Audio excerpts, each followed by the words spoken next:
안녕하세요. 오늘은 복음 나눔 2단계의 이제 거의 마지막 시간인데요. 네, 맞습니다. 지난 시간까지 우리 안의 그 부정적인 믿음들, 그 뿌리를 좀 들여다봤다면 오늘은 이제 그 자리를 어떻게 하나님의 마음으로 채울 수 있을지 그 구체적인 실천 방법들을 좀 깊이 알아보려고 합니다. 네, 이게 중요해요. 그냥 부정적인 걸 없애자 이게 아니라 그걸 딱 인식하고 그 빈자리에 하나님의 진리 또 그 사랑을 적극적으로 심는 과정이거든요. 적극적으로 심는다. 네. 오늘 그래서 4가지 핵심적인 실천 방법을 좀 중심으로 이야기를 나눠볼까 합니다. 뭐랄까, 낡은 생각의 틀을 이제 벗고 새로운 관점으로 세상을 보는 그런 훈련 같은 거죠. 아, 훈련이군요. 네. 그럼 그 첫 번째 방법이 뭔가요? 첫 번째는 이제 예수 기도 또는 뭐 호흡 기도라고도 불리는 건데요. 아주 오래된 기독교 전통이죠. 아, 호흡 기도요. 들어본 것 같아요. 주 예수 그리스도 하나님의 아들, 저를 불쌍히 여기소서 이런 짧은 기도문을 숨 쉴 때마다 반복하는 거 맞죠? 네, 맞습니다. 아주 단순해 보이죠. 근데 이게 일상 속에서 언제 어디서든 그냥 숨 쉬면서 하나님의 임재를 연습하고 또 내면의 평화를 찾는 생각보다 강력한 도구가 될 수 있어요. 그냥 숨 쉬는 것처럼요. 네. 들숨과 날숨에 맞춰서 그냥 조용히 예수님의 이름을 부르면서 그분께 집중하는 시간인 거죠.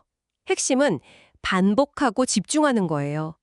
뭐 복잡한 신앙 몰라도 괜찮아요. 아, 그렇군요. 그냥 숨 쉬듯이 자연스럽게 예수님 이름 부르면서 그분의 자비 또 임재 안에 머무르는 훈련.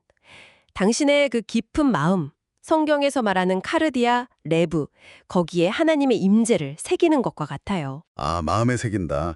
그럼 두 번째는 이 호흡 기도를 좀 더 구체적으로 적용하는 거겠네요. 네, 맞습니다. 바로 그거예요. 당신이 가진 어떤 특정한 부정적인 믿음 있잖아요. 예를 들면 나는 버림받을 거야 라든지 나는 진짜 쓸모없어 이런 깊은 두려움이 확 올라올 때 네네, 그럴 때 있죠. 그럴 때 그 생각을 향해서 하나님께서 주시는 마음 그러니까 그분의 진리를 선포하면서 호흡하는 겁니다. 그 생각을 향해서요?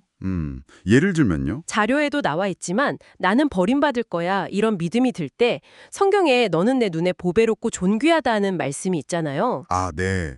이사야서 말씀이죠? 네, 그 말씀을 붙잡고 숨을 쉬는 거예요. 하나님은 나를 보배롭고 존귀하다고 하신다. 이렇게요.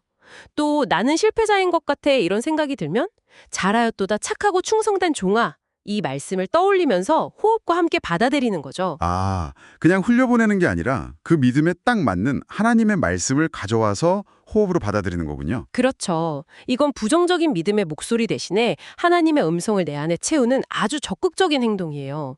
당신의 그 약점, 그 아픔을 향한 하나님의 진짜 마음을 직접 듣고 받아들이는 시간이죠. 와, 이건 정말 강력한데요. 적극적인 행동. 네. 그럼 세 번째는 감사 읽기네요. 이건 좀 익숙한데요? 네, 감사일기 자체는 익숙하죠. 근데 여기서 포인트는 감사가 우리와 함께 하시는 하나님, 그 임마누엘을 인식하는 통로이자 관계의 핵심이라는 거예요. 관계의 핵심이요? 네. 그래서 중요한 게 막연한 감사가 아니라 아주 구체적인 감사 제목이랑 그 이유를 적는 거예요.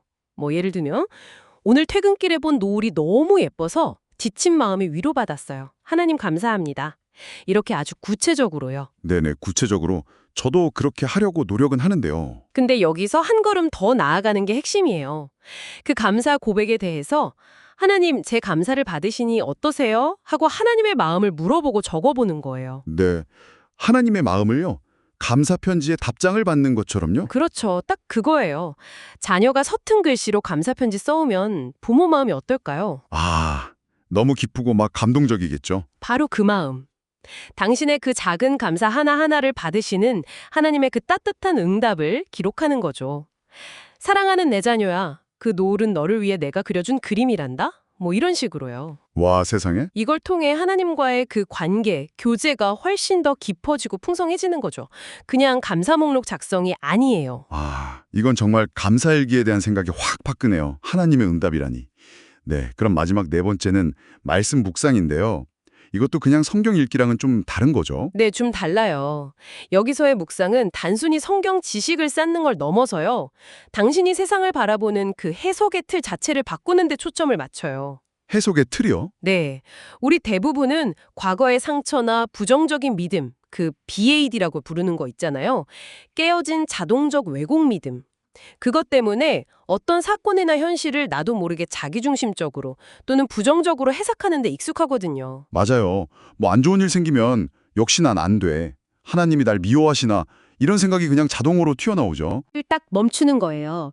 그리고 주어진 사건이나 현실을 하나님의 말씀이라는 새로운 렌즈, 새로운 안경으로 다시 바라보는 훈련.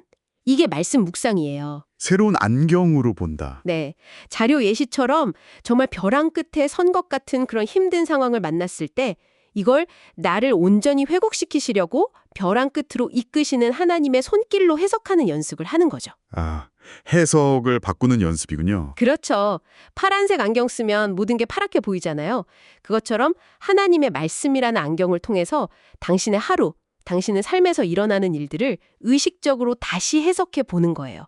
이게 당신의 생각, 감정, 그리고 행동까지 근본적으로 변화시킬 수 있는 힘이 있어요. 와, 오늘 정말 중요한 4가지 열쇠를 얻은 것 같습니다. 복음 나눔 2단계 마무리로 부정적인 믿음 대신 하나님의 마음을 채우는 방법들, 예수기도, 또 부정적 믿음을 향한 호흡기도, 하나님의 응답을 듣는 감사일기, 그리고 해석을 바꾸는 말씀 묵상까지. 네, 이게 다 정말 강력한 영적 도구들이에요. 복음 안에서 새로운 삶을 살아갈 때 부딪히는 그 영적 싸움을 위한 무기들이죠. 그렇군요. 무기들. 네, 그래서 2단계 여정은 여기서 마무리되지만 이게 끝이 아니에요. 오히려 새로운 시작을 위한 준비 단계였다고 볼 수 있죠. 아, 준비 단계였군요. 그렇죠. 이제 곧 시작될 3단계에서는 오늘 우리가 나눈 이 도구들 있잖아요. 이걸 가지고 당신의 구체적인 삶의 자리에서 뭐 가정이든 직장이든 어떤 관계 속에서든 실제로 어떻게 믿음의 싸움을 싸워나가야 할지 그걸 더 깊이 탐구하게 될 겁니다. 아, 이제 실전이군요. 네, 오늘 나눈 이 4가지 방법들이 듣고 계신 당신의 삶에 잘 뿌리내려서 정말 실제적인 변화를 가져오는 씨앗이 되기를 진심으로 응원하겠습니다. 네, 저도 응원합니다. 마지막으로 한 가지만 더요. 오늘 나눈 4가지 방법 중에 지금 당신 마음속에 있는 그 가장 끈질긴 부정적인 믿음 있잖아요. 그걸 향해서 어떤 방법을 가장 먼저 써보고 싶으신가요? 한번 생각해 보시면 좋겠습니다. 저희는 다음에 더 깊은 이야기로 찾아뵙겠습니다.